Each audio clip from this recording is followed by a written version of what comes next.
నమస్కారం. ఘంటారావానికి స్వాగతం. ముందుగా ప్రధాన అంశాలు.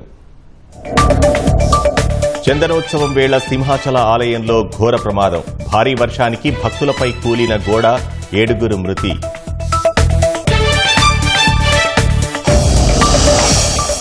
శిథిలాలను తొలగిస్తున్న సహాయక సిబ్బంది. మృతుల్లో 4 మహిళలు, క్షతగాత్రులు కేజీహెచ్కు తరలింపు.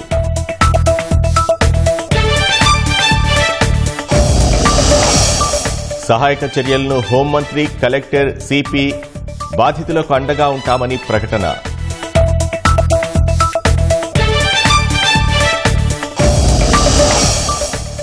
నేడు ప్రధాని అధ్యక్షతన కేంద్ర కేబినెట్ కీలక సమావేశం. పహల్గాం ఘటనపై ఘాటైన స్పందనపై ఊహాగానాలు.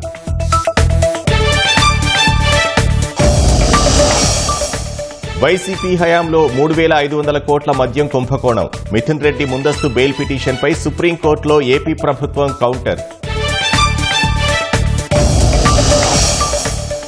నేడు తెలంగాణ 10వ తరగతి పరీక్షా ఫలితాలు. మధ్యాహ్నం 1 గంటకు విడుదల చేయనున్న సీఎం రేవంత్ రెడ్డి.